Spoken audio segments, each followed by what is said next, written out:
Tom, Yeah. I have a secret.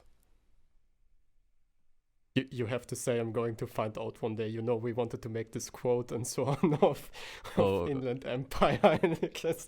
Okay, no, never mind. Never well, mind. good evening, ladies and gentlemen, and welcome back to another episode of the Wertow podcast. My name is Thomas.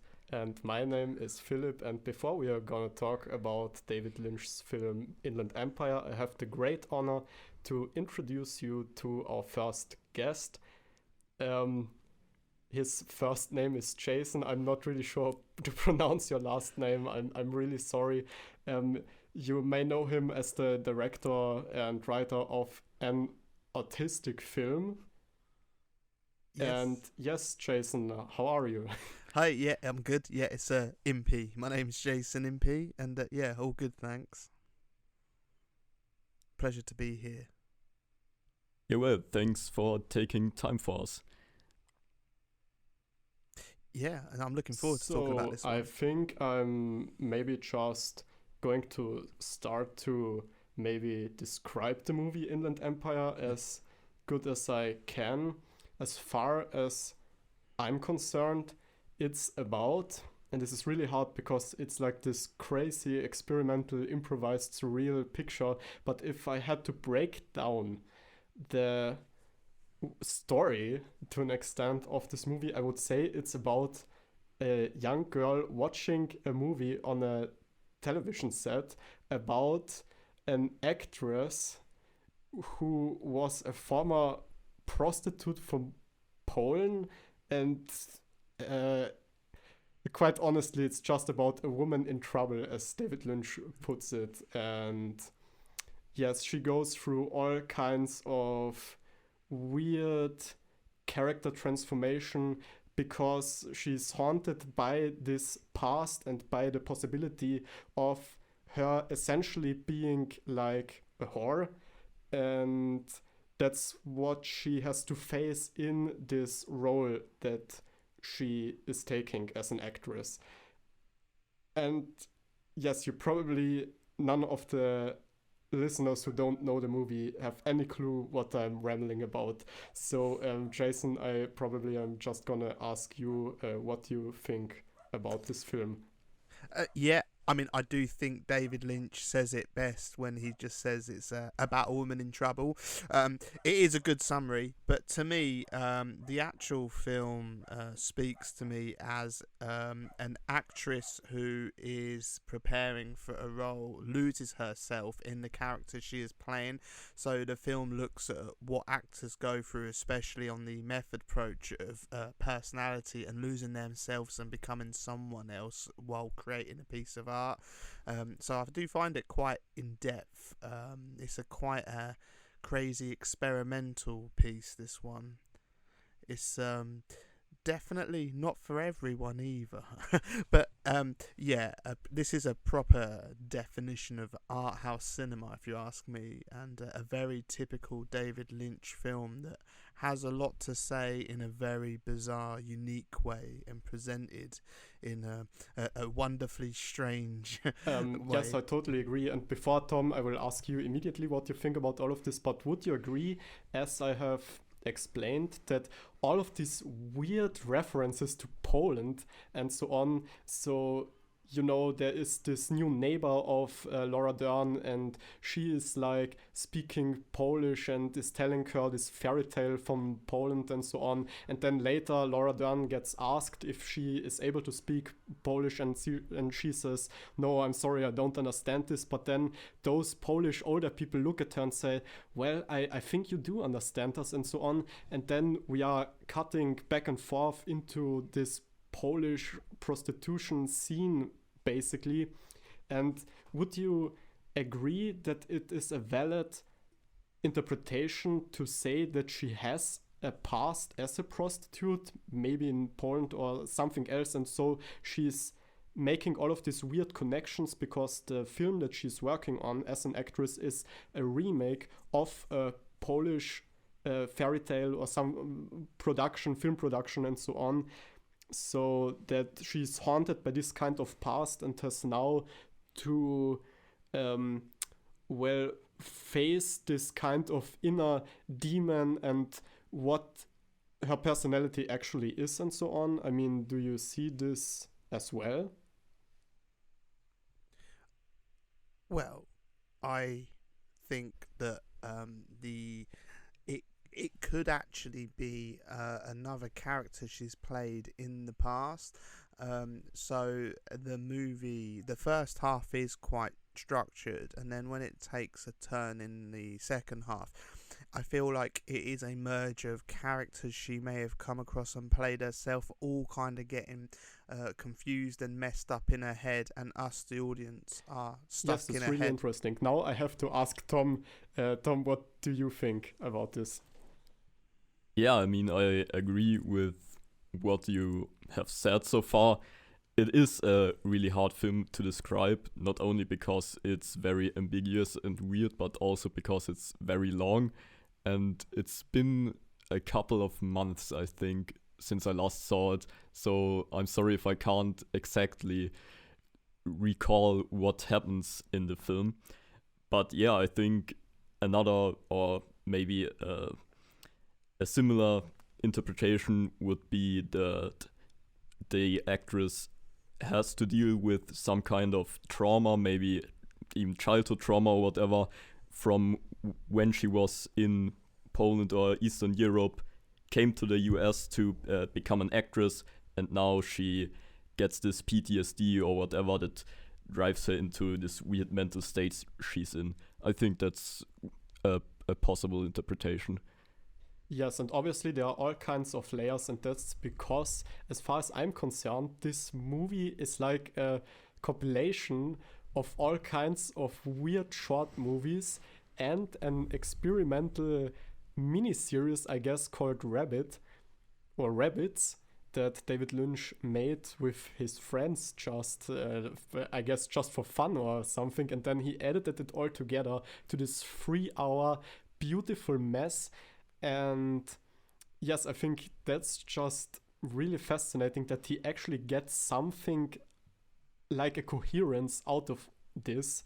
I mean, something like a coherence. Yeah, that's a bit of a stretch, but yeah. I think there are overlapping themes that are, yes, I mean, you can analyze them. It's not complete nonsense, I would say, but it's a lot of, yeah, just very loose associations in it. But I would actually now like to describe how this movie made me feel, because that's actually also a very interesting thing about David Lynch movies. And I have to say that this has to be one of the scariest movies for me personally I have ever seen. Now, I know people are scared by different things, but this movie is, this is what I imagine like a psychological breakdown in the sense of schizophrenia or something must feel like, or maybe like a bad trip on acid or something like that. And it's also shot on like a really cheap, I don't even know, a camcorder or something like that. So the image quality is in a sense bad, but it's so fitting for this kind of movie. Again, it's at the same time, you could say that it's like a critique of Hollywood glamour and so on. And so as this anti-Hollywood movie, it has like this completely out of this world cheap aesthetics to it. But I actually think that this movie looks really, really beautiful to an extent. And I'm also a big fan of like Dogma 95 movement and so on, and Lars von Trier's The Idiots and all this kind of stuff. So yeah, I would like to ask you, Jason, how this movie made you feel, if that's not a too sentimental question, and what do you think about the aesthetics and the way it's shot and edited and the sound design and all of this, because I really admire it. I think it is quite a good look into the mind of mental health, definitely. I'm a big fan of Dogme 95, raw and gritty cinema, and this film was shot on a Sony PD150, which is a DV cam camera. It's like a mini DV tape. So yeah, just digital video, standard definition quality. I actually watched a new released Blu-ray that boasts a 4K restoration, which is quite I can't get my head around that, because initially initially the film is a digital video SD shot film, it looked okay, but obviously it does look raw, gritty, and nasty, and almost cheap, because it is, looking back now, cheap video to these days. But I actually think that's part of its charm, and that style suits it, because the film is very raw and rough, and it's like you're in a messed up head, and so that style of video, using that equipment, works for it. And obviously it does remind me of a Dogme 95 film, because the film was experimental without a real fully fledged script, and it was it was getting in there. Also, I know that David Lynch likes grabbing the camera and following the action and getting in there, and by shooting it on a small camera like that, on a format which, when it was made, that was a high-end camera. Like, I used to use those cameras on corporate video shoots and stuff, so it was like high-end video market at the time it shot it.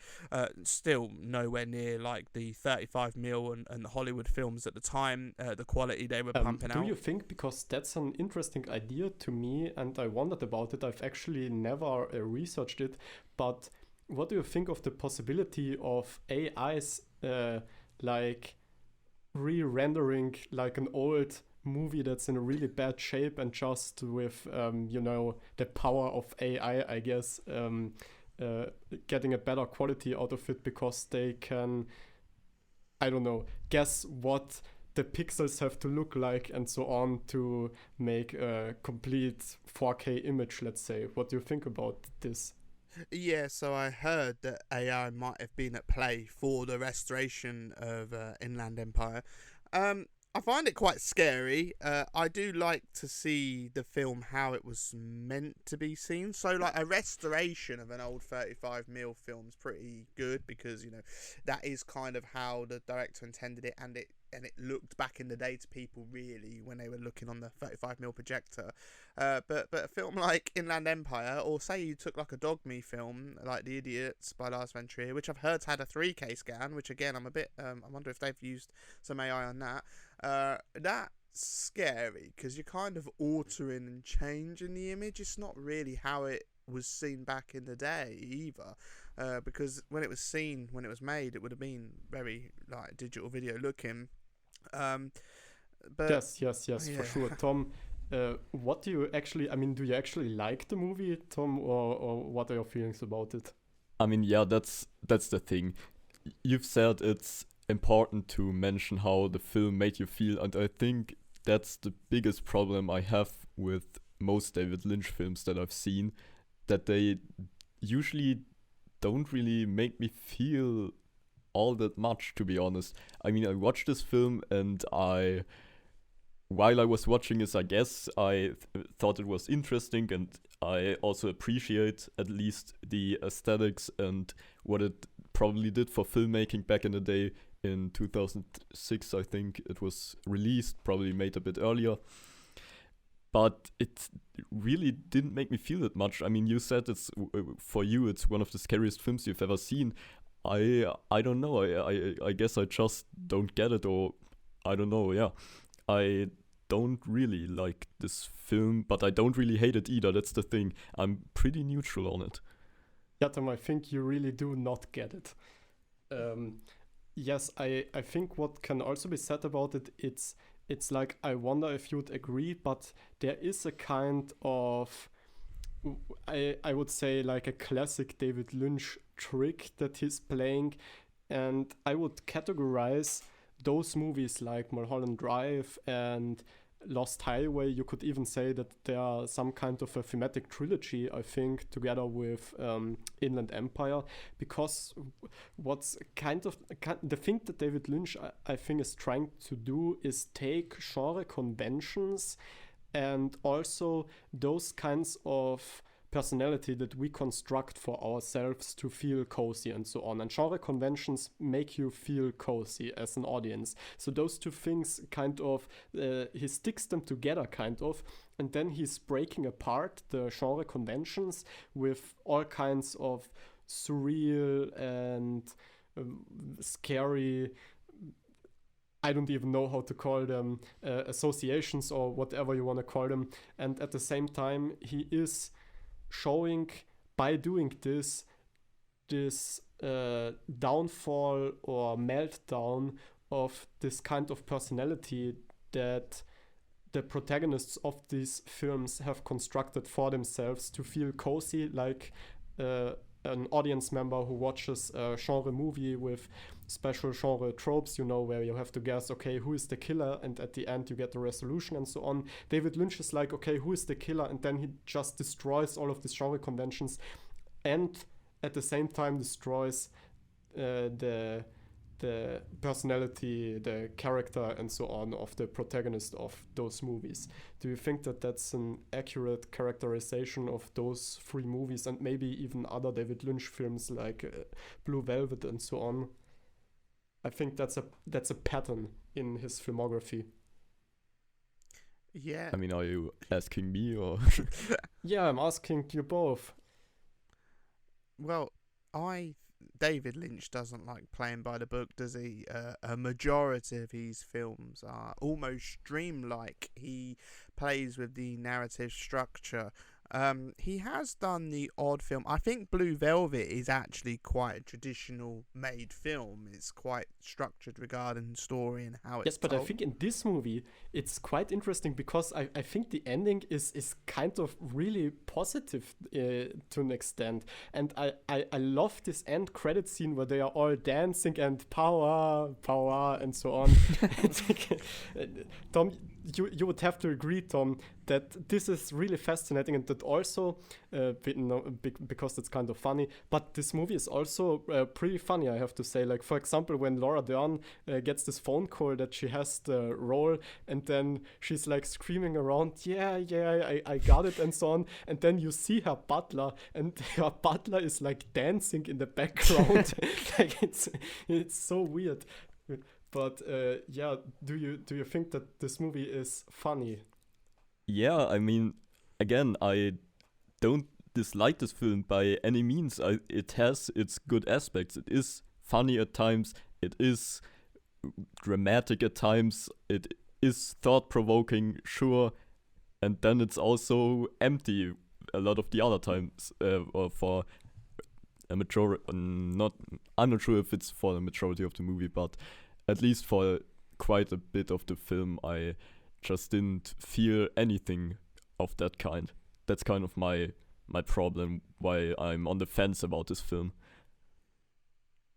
Yeah, it's I don't think it's overly funny to me. Yes, Jason, what's your opinion on this?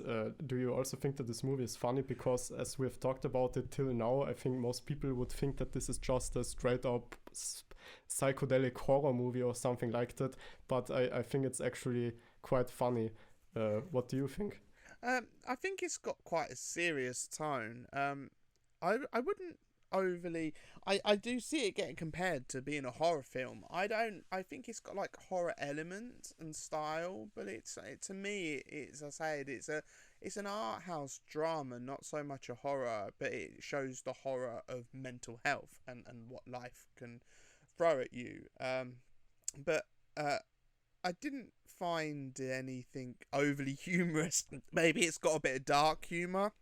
I think there's some silly scenes where maybe people find them funny. I find them a little bit out of place and almost annoying, such as the dancing stuff. I think the film may have been a bit more high rated to me if that would be absent from it. But that's my personal. I'm not a massive fan of. Yeah, musical I would numbers. definitely agree with that, and maybe that's the reason why it's difficult for me to really recall this film or specific scenes, because while watching it, you feel kind of immersed in this world and in this story. But after it's over, I mean, for you, I guess you have all your thoughts and all the positive things, and for me it was like, okay, it's over. I don't really know what to think about it. I can't really think more about it. Like, yeah, I can analyze certain aspects as we've done, but I'm not sure if that's really the point. again, coming back to the whole proposition of it being more of a journey that is supposed to make you feel something rather than watching it like most conventional films. And this just didn't work for me all that well. Okay, Tom, but what do you think about this kind of action where David Lynch wanted Laura Dern to win an Oscar for this movie, and so he got out in like on the streets with a cow and with what would you say, like a gigantic picture of Laura Dern with the text "for your consideration, Laura Dern" and so on, to make a promo tour for Laura Dern in this movie. I think it's just another really weird and hilarious antic of David Lynch. I don't even know how to call it, but just a funny action and yes, she has not won an Oscar, I think, but did she deserve it? I mean, first of all, I think we all agree that the Academy Awards aren't exactly to be taken super seriously.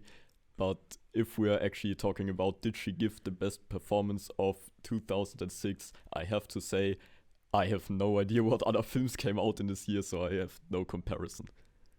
Yeah, I mean, you can Google while Jason is giving us his opinion who actually won the Oscar in that year, and then I think we can decide if Laura Dern was better than that. Yeah, I mean, I think Laura Dern does give a really good performance in Yeah, this. I mean, we neither. I mean, we actually. I think I hate the Oscars to an extent. I like the Cannes Film Festival and I like especially the 420 Awards. do you know the 420 Awards? No.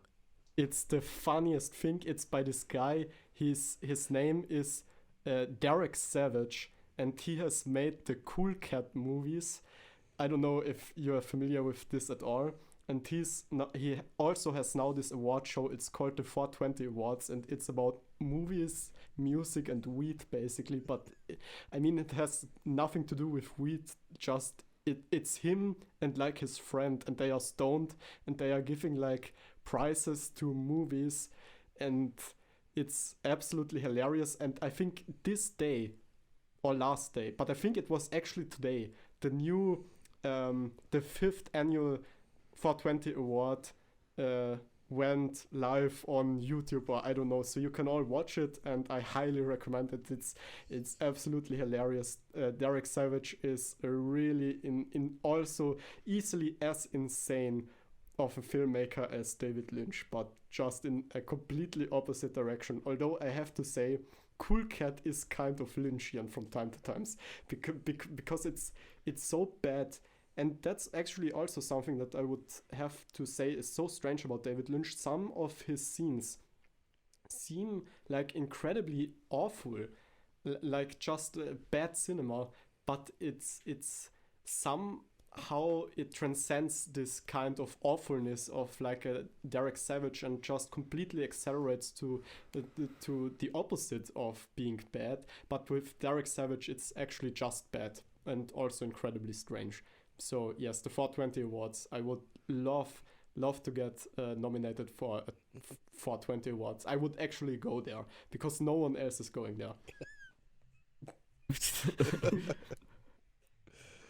Yeah. All right, so I looked it up. In 2006, the Best Actress Academy Award went to Reese Witherspoon for her performance in Walk the Line. I have not seen this film, so I have no idea if she deserved it. Yeah. I have also not seen it. Jason, have you seen it? I do know the film, and really, Walk the Line. It's just stereotypical Oscars. Really, it's a big budget Hollywood biographical piece, which was well received. Yeah, but, I have also not seen Crash. I have seen David Cronenberg's Crash, and Yeah. that should have won Best Picture when it came out, but it didn't.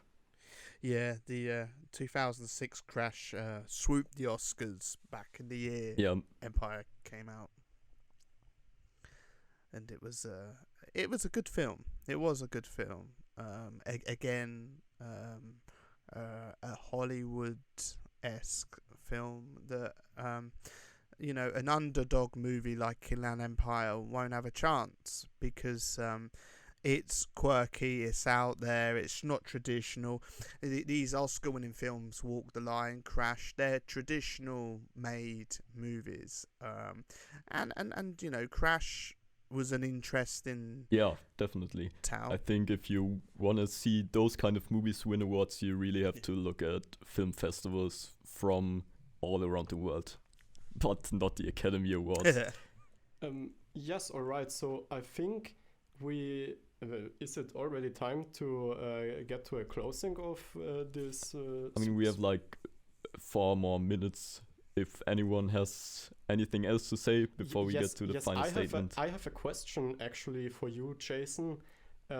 Hopefully I'm not getting too personal, but can I say what's your name on Instagram and so on? Because that's where we actually interacted first. You can find me as Jason666 Films. That's Jason666 Films. That's my handle on most of my socials. I do a lot of posting about my own films I make, as well as collecting. I'm a huge film collector and viewer. Always up to cinema when I can be. And so there's a lot of posts, movie talk and film posts. So yeah, it'd be great to interact with movie lovers out there. Yes, absolutely. I mean, I think Inland Empire is for me the most inspiring work by David Lynch, just because it looks so cheap that it seems like anybody could do this. But yes, what's it about the 666? Are you a Satanist? Because I'm quite sympathetic towards Satanists. Yeah, it was basically I grew up loving horror films, and it was a bit of throw to the Omen, Damien, 666, Mark of the Beast. So yeah, it was just a little horror reference, because I love all film, but when I was growing up, I had a huge soft spot for horror, especially the indie horror. Okay, nice. Where can where can one who's interested in your filmography watch your movies? So I have quite a lot on DVD and Blu-ray, which are available on Amazon.com or .co.uk, and some of the other very many varied Amazons out there. Vimeo, you can stream around the world on Vimeo. I'm there as Jason Impey. And Troma now have some of my stuff, the subscription service. There's stuff playing on there. All right, great. So I think we can really come to an end now. I will once again, just as a closing statement on Inland Empire, say that I can highly recommend this movie for anyone who likes 3-hour-long camcorder shot, surreal, improvised David Lynch stuff. Yes. Yes, absolutely. Maybe I'll continue, because I don't have too much to say about it. Can I recommend it? Yeah, kinda. I mean, you can watch it and you probably have your own experience with it that will be quite different from mine.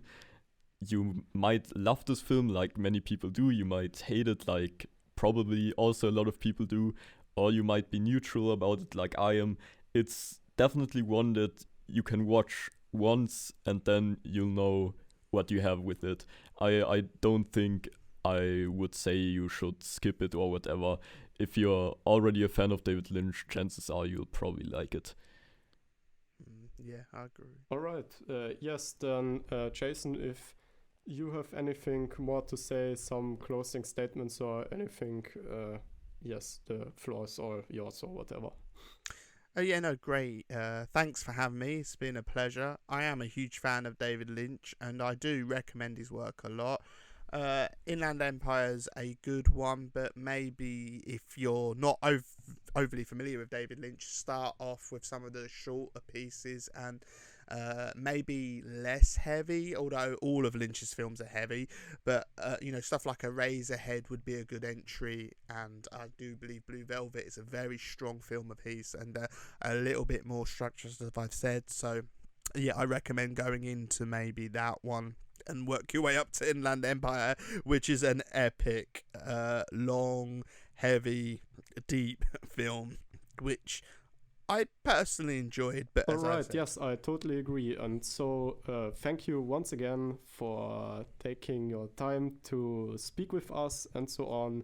And yes, I have nothing else to say. Good night. Goodbye.